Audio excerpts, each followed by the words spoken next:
Hello everyone. This is Lake Eyre. Most of the year, it's nothing but a white salt desert, cracked and lifeless under brutal heat. But sometimes, everything changes. Water arrives.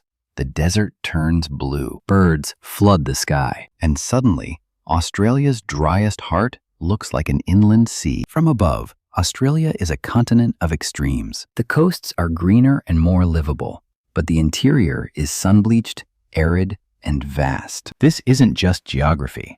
It shapes where people can live and where they can't. Look at the distribution. Most Australians cluster along the coastal strips, while the inland outback remains thinly populated. A country can be huge, yet still feel narrow because so much of its land resists permanent settlement. The outback is the land behind the cities. Endless red plains, scrub, mesas, and ridgelines trembling in heat haze. It stretches across an enormous part of the continent, defined by distance, dryness, and exposure. Rainfall is low and unpredictable. Temperatures swing hard. Summer heat can become punishing. Wind lifts dust off cracked soil like smoke. In this climate, water isn't just a resource. It's the limit of everything. Yet the outback is not empty. Life here is adapted and resilient.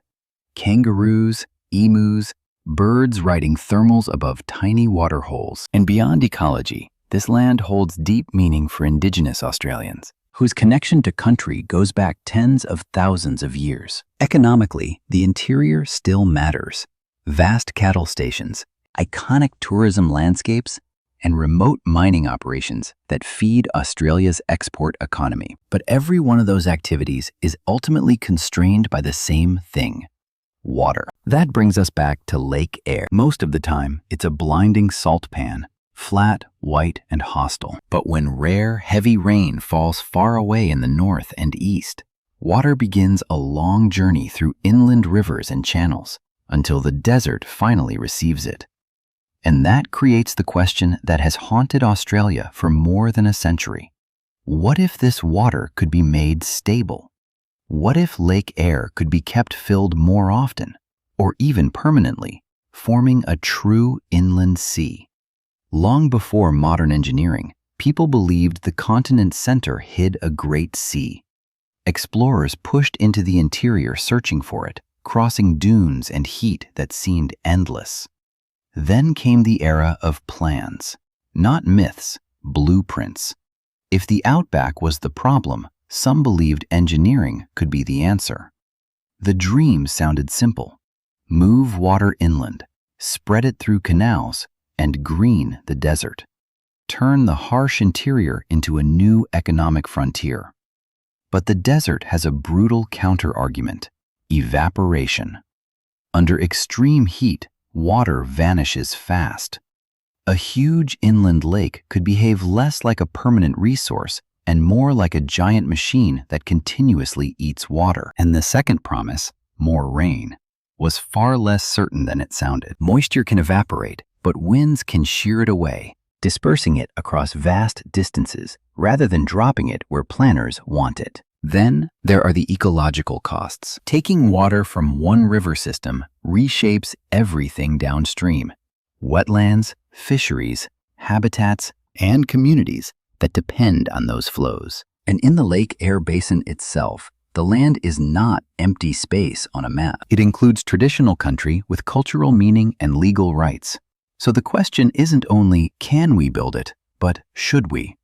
Even so, the idea never fully dies.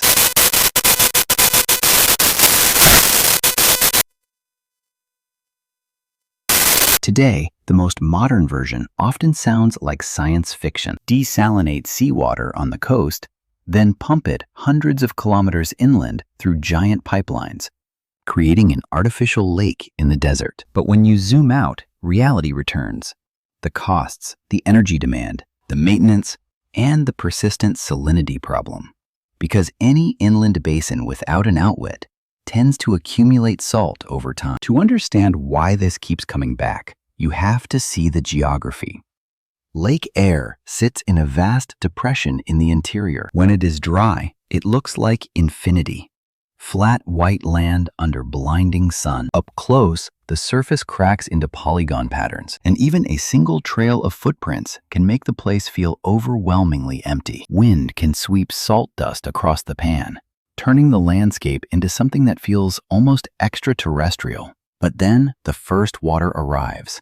Thin, reflective sheets creeping across the crust. The basin becomes a shallow blue mirror that stretches outward. Channels feed in from far away, and the desert starts to transform. Birds arrive in waves, drawn by food and open water. Ripples at the surface. Green shoots along the edges.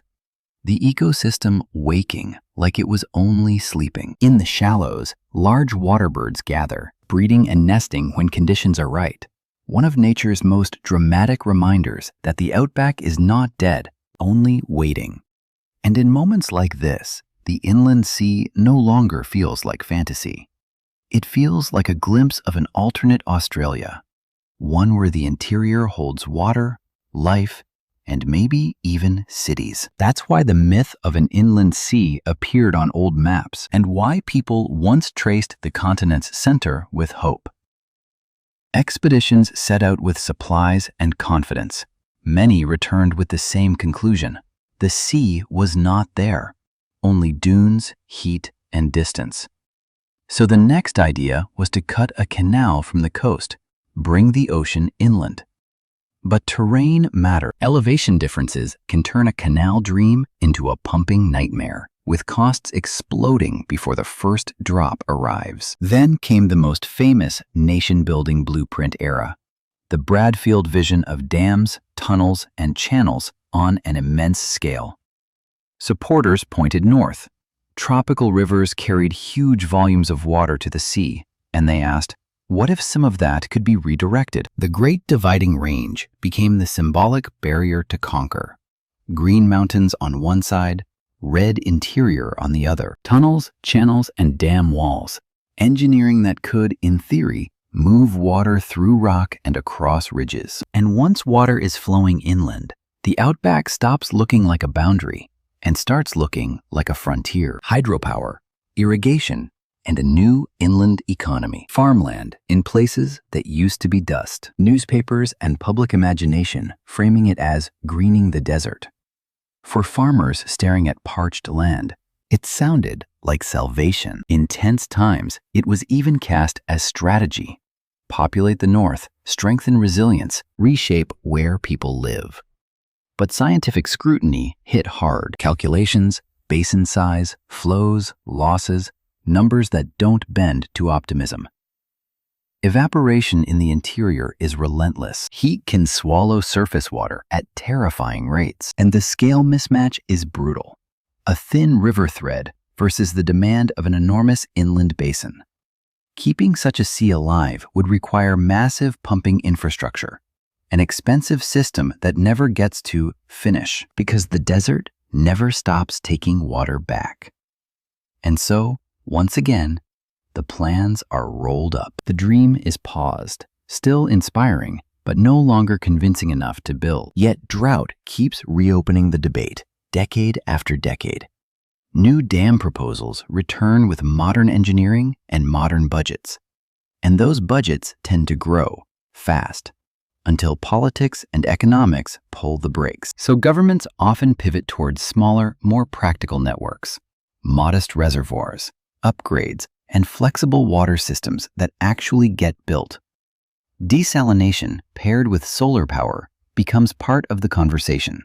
But the pipeline distance remains a harsh truth. Hundreds of kilometers of desert to cross, with heat, maintenance, and cost always waiting. And the salinity risk never disappears. Salt can creep into soils, threatening the very productivity these projects are supposed to create. Meanwhile, coastal and river ecosystems depend on natural flows. Taking water upstream can ripple outward, affecting environments that are already under pressure. That's why the present direction is often less dramatic, but more realistic. Efficient irrigation, recycling water, strengthening local storage, and building drought resilience step by step. So after more than a century, the inland sea remains a powerful idea, yet mostly an idea. What would you choose? A mega project that rewrites the continent, or smaller solutions that last? Leave your thoughts in the comments, and I'll see you in the next video.